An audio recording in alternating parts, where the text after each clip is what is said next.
a hopefully quick video on using up old bread and what you can do with it rather than just throw it away or make boring bread and butter pudding. So I've got some old, it's not that old, but it's getting a bit dry, and I'm going to use it up. I'm going to make some crisp breads, stroke Melba toast. It's pretty straightforward, dead easy.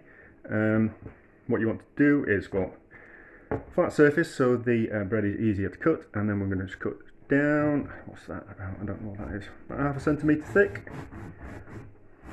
Screw the first one up, doesn't matter. So try again, about half a centimetre thick, not too thick, not too thin. Like that. And then another one.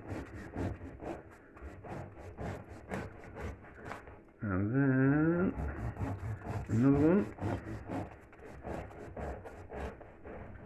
If you cut them too thin, they'll break up too easily. Too thick, don't look very nice to eat. So here I have a tray with some baking parchment on.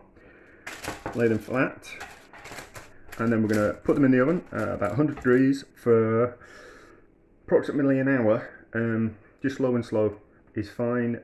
You don't want to have them on high heat because they burn quite easily. So low heat, and all you're really going to do is you're just going to get rid of the moisture out of them so they become dry and crisp.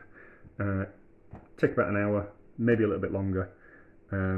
Obviously nothing is ever a what we call it, an exact science, or somewhere warm. I don't think people have air in cupboards anymore, but anywhere warm that's going to dry them out. So that's used for our bread, and this I have made earlier, and these what they turn out like. So as you can see, bread's all nice and dried out and lovely and crisp, nice. Just to have in the cupboard.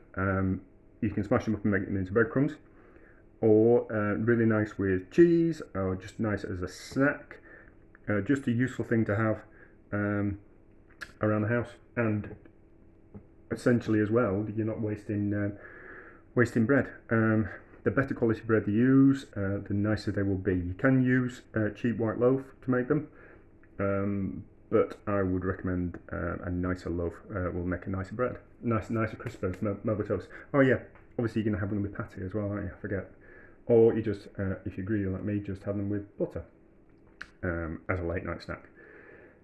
I think that's it. That's pretty straightforward. So, slice fairly thinly, not too thick, not too thin.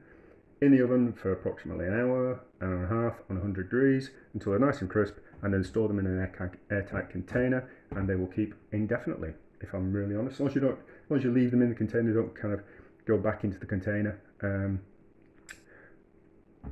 a regular basis. If you leave them in the container sealed, they will keep for years, as long as you don't go opening the container. So there we go, a quickish video, as always.